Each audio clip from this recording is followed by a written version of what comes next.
Okay, this is a quick little tutorial about how to use Trade Calc. Um, the idea is that it's a lot like a simple calculator, and what it does is it takes the holdings that you have in each position as compared to a control position. So, just to explain position and control a little bit, for instance, if you're looking at the trade pair BTC USD, that means the position is the BTC and the control is USD, just like it's up here, just like it is up here.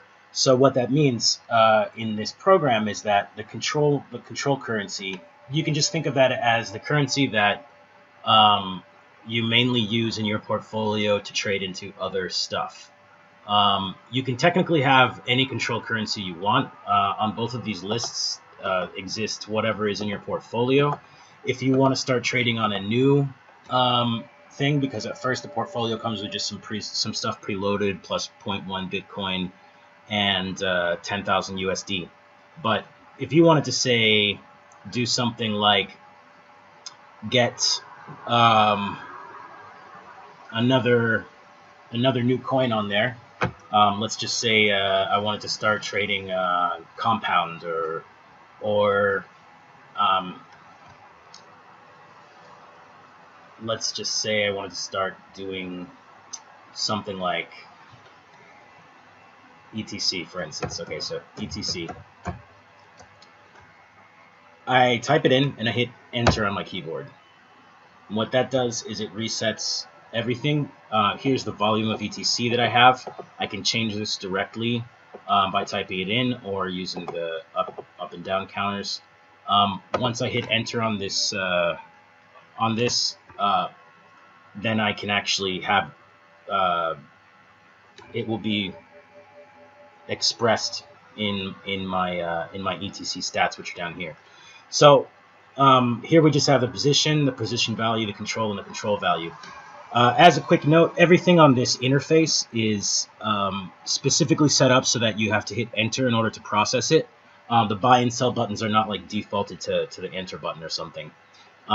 So the idea is that like when you're making a purchase of a position, you've got a situation where your position itself and like ETC in this case, I've got multiple buy-ins, right? So I'm just going to switch over to one that I've already got loaded up just to show you. OXT, for instance. Not very proud of this one, but yes. So I have this much OXT.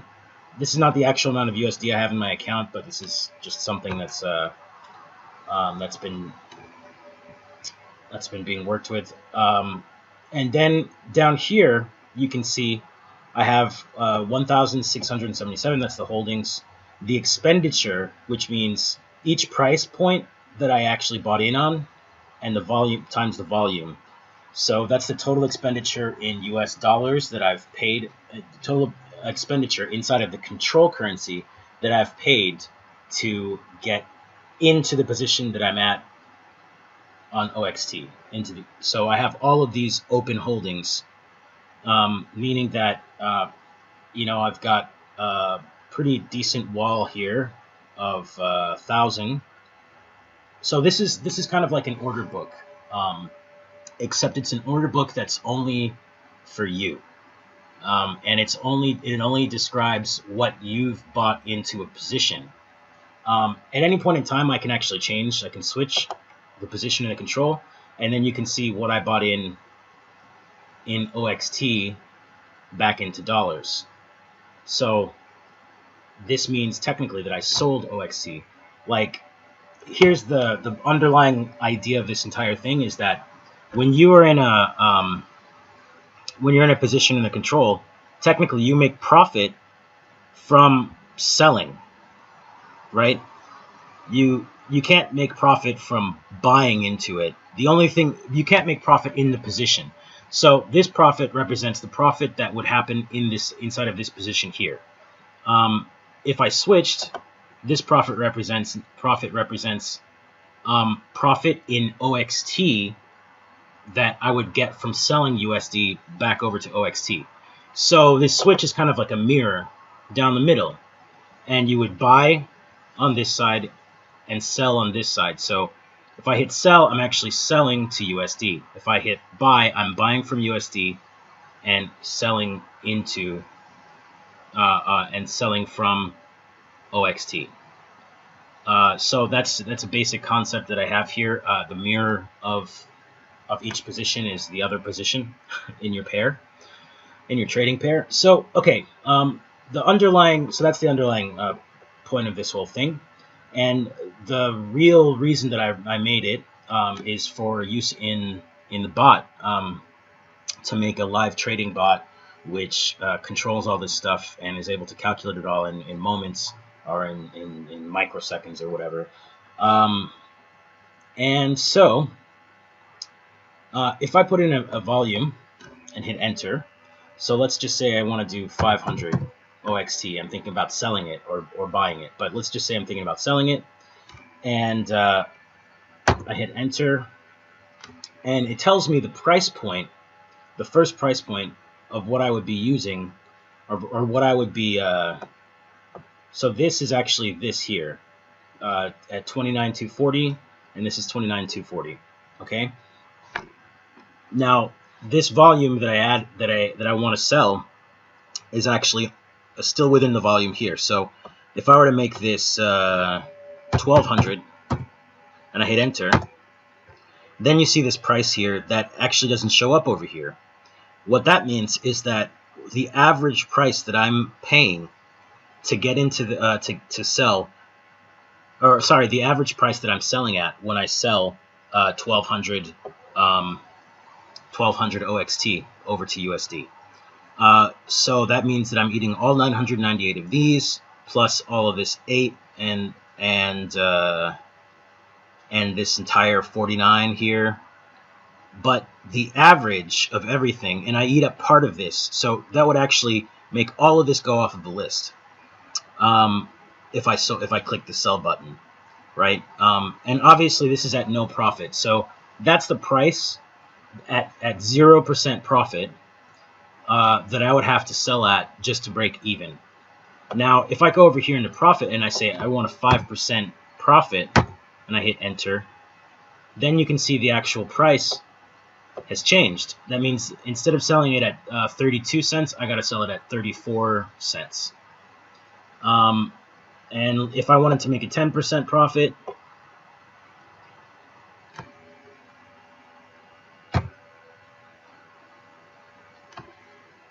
and I hit enter, that's almost 36 cents that I would have to wait for the price to go up to in order to make a profit off of selling out 1200 on my position. But if I change this to say 500, you notice that the price changes because this actually goes back to this is actually a calculator for each of these things. So profit calculates price over volume, and volume calculates price at 0% profit, and it calculates the average price at 0% profit. And then price itself, it calculates a volume cap. Like let's say I was to put in here 30 cents, right?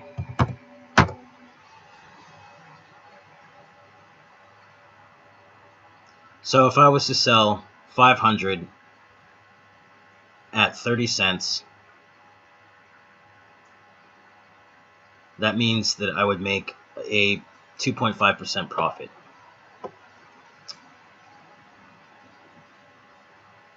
Which is good. Now I technically have at 30 cents 998, but I made it so that the volume itself doesn't actually. So like if I were to change the volume to 998.7003, and then it shows me that price, which that average price, and then I just go over here to profit and I say I want to make a 0.00. I want to make a 0.4% profit. So that means I would need to sell at 409, 30 cents with 409 to make a 40% profit. 4% profit off of this, and this here calculates in the control currency. So down here you've got just the outputs in the control currency, which means I'm actually, this would be, so think of this as backwards, right? This is basically just 1 divided by 30.409. So the average price that I would be selling in OXT, so it would be $1 equal to 3.288 OXT. If I actually switch over here, you can see that I actually have traded in, I've bought in at lower prices than this. So, okay, so now the other part of this entire thing is that, well, if I switch over to the other side, you might notice that there's a thing that has to do with profit. For instance, if I say, okay, I want to buy OXT, but we can just look at it as if I'm selling it, because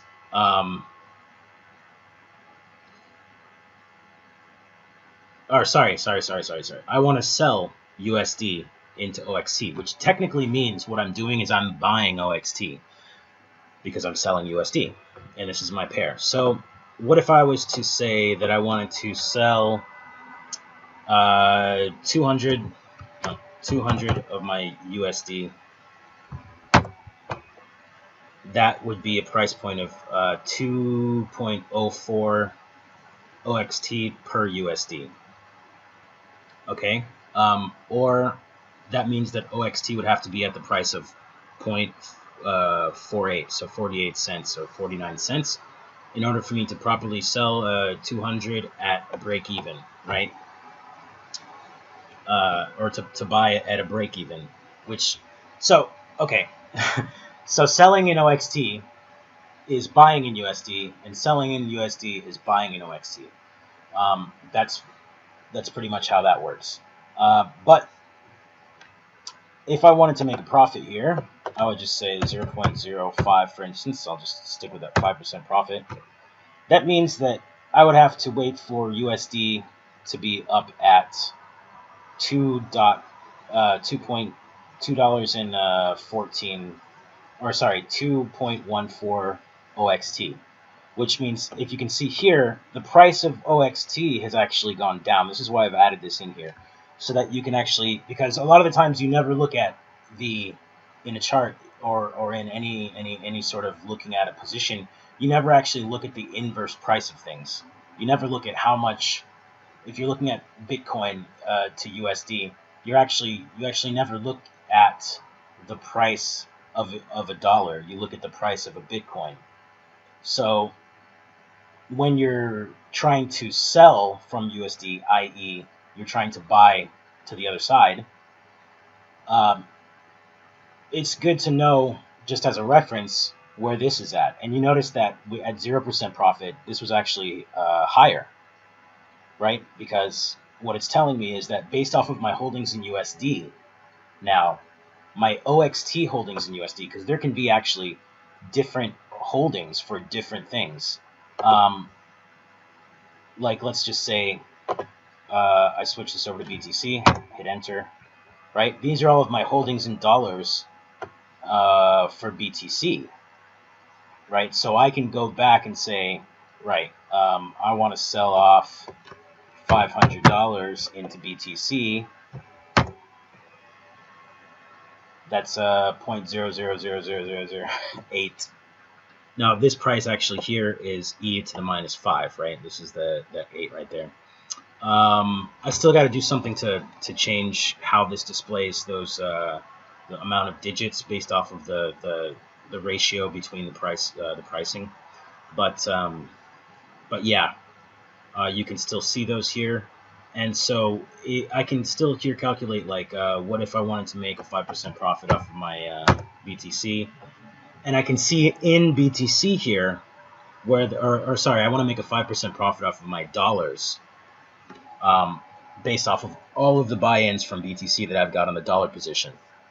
So that means that BTC would need to be at 11,142 for me to actually make a 5% profit buying BTC. If this was back to zero, you can see it goes up about $200 and something. It's at $6.99. No, wow, it goes up $400 or whatever. Yeah, because it's right. It makes about the right amount of sense. So yeah, if I switch this back over, then I've only got one thing here in BTC. If I actually sell that, then this takes it off the list. So let's just make up or let's just go back over to our ETC example. Hit enter. I don't actually have anything, but I'm just going to start playing around here. And let's say,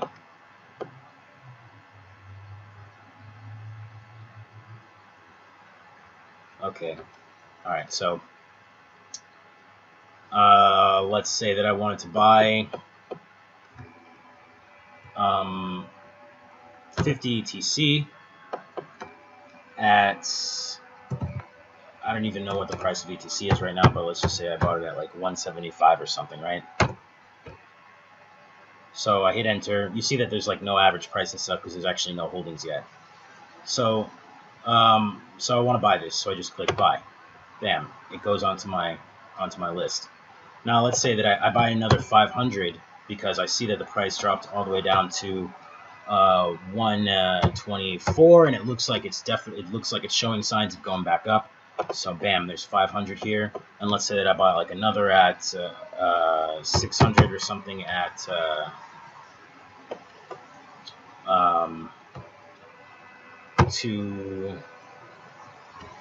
at 138, just because like I FOMO'd a little bit there, right? Now you can already see what profit I would make if I actually were to sell at 130, because it would eat up only 10 of these 175.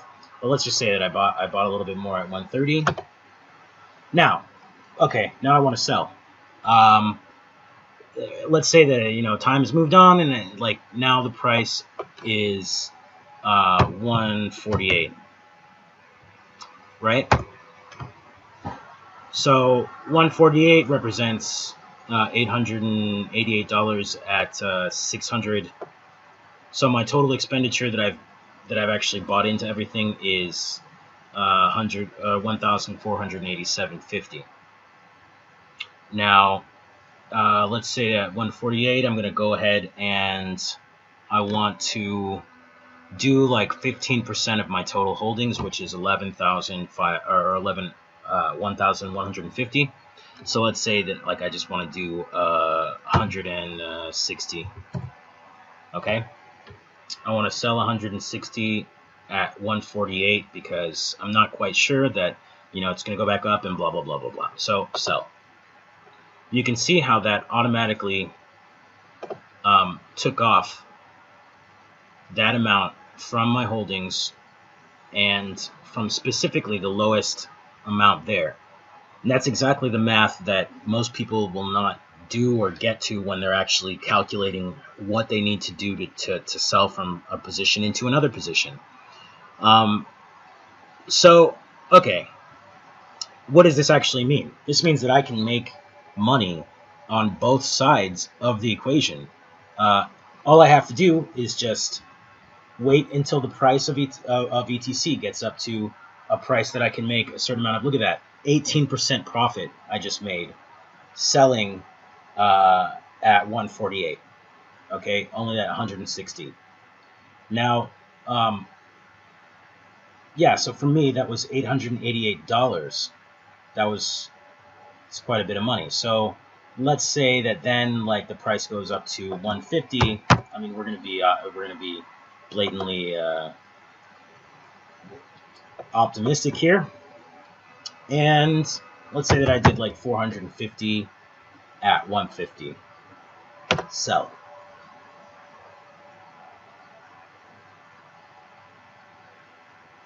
Oh fuck, I just realized there's something wrong with it.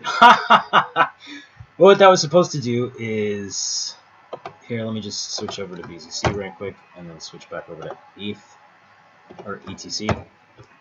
Yeah, crazy. That was supposed to actually take off of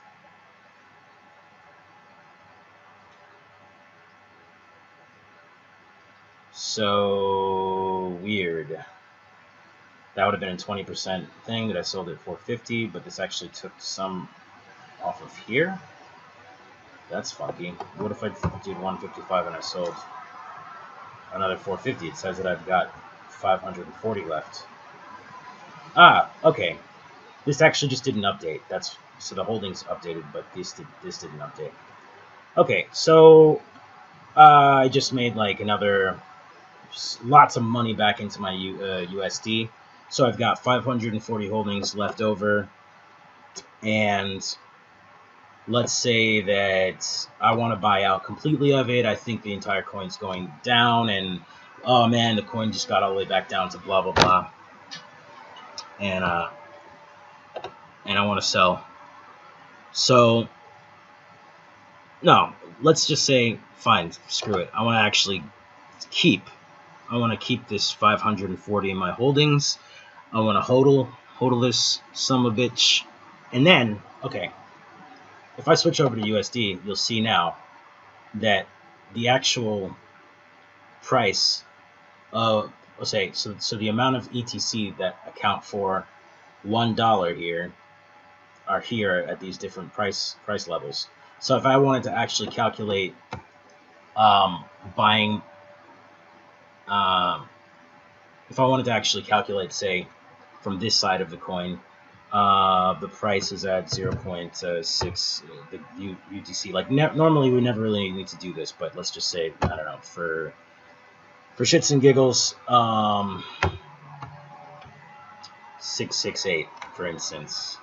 So we've got, like, this is in dollars now, right? This is the amount of dollars I have, and at the price, the price rate of ETC, or dollars in ETC.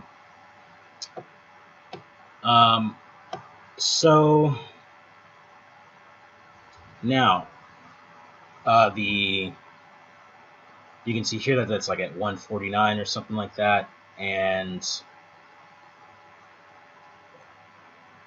if I were to sell, let's say that holy crap, it just went up to 70. That would be a 5% profit when I actually buy back into ETC. So what I would be doing here is selling 450 of these at 450. I would be selling $450, which would get me 315 ETC. At 1 ETC is worth 70 cents. Sorry. At $1 is worth 0.7 ETC. So that would be a 5% profit. But, like, let's say, okay, it got back down to 142 here, ETC, so let's just go over and say I want to make a 15% profit. That means I need to actually spend, so a 15% profit would mean ETC went back down. So, okay, here's the thing. I decided to stay in, right? I wanted to stay in and see where this would take me. And technically, a bot is always going to be staying in. So I stay in. That means that the next time the price gets down to a level of the ETC to USD price. So that means the ETC to USD price got back down to 130. And that's a 15% profit that I'm making in ETC. The profit is always in the control currency. So when I make this profit, I'm actually when I buy more ETC, i.e. by selling, so I'm selling USD to ETC instead of doing it from the other side and buying, right? Obviously, this calculator can be used as a way to keep track of your trading history and your positions, and figure out all kinds of stuff about, like, what amount of profit you're actually making. And so the idea of the bot is just to do this such that the price is continuously updated, and it's actually using the bid or ask price depending on which side of the trade it's on, and yeah, the profit. It just waits for the profit in either side to get up to a higher percentage. So, and then it sells from that side once the profit is so high. So all it is really is just like, okay, if I say I want 5% profit on every transaction, then I just say 5%. And so if I've already got holdings, this works. This only works if there's already holdings. But the idea is that you just calculate a profit on either side once you've already got your holdings. Say I want to sell some amount of the volume for this much profit. Then it tells you this price range, and it also tells you the price that ETC has to be at in order for me to buy in at 15% profit in ETC. So let's just sell. Screw it. Bam, that changed properly. If I switch back over, yeah, I don't know why. It's really weird. The holdings changed and everything like that, but maybe there's an error trying to get that first 24 out. So look at that. I bought that 344.997 ETC. In dollars, I sold it. So if I look back over at dollars, that was taken out. 450 from my first buy-in. And there you go. That's exactly how this works. If you have any questions, you know where to contact me. And yeah, I think this method is going to work for sure because it absolutely takes into account a whole bunch of stuff. And this trade calc is a side effect or basically a derivative product that just allows you to sort of manually mess around with some of these structures so that you can calculate this stuff for yourself. And if you actually have to buy on a platform at one point in time, you don't want to be like winging it, you know? Oh, it got back down to this, so that's where I'm going to set my stops and all this other crap. Dude, you can set your stops based on exactly your own interaction with the market, and that's what your stops have to be based off of anyway, because there's no way to generally say you've got, if the price is here, then you should stop here, because you can only say that if you already know what you bought in at. And what you bought in at is not just one price. What you bought in at can be a humongous list of prices if you're doing a lot of trading activity. So anyway, food for thought. Yeah, enjoy the calculator.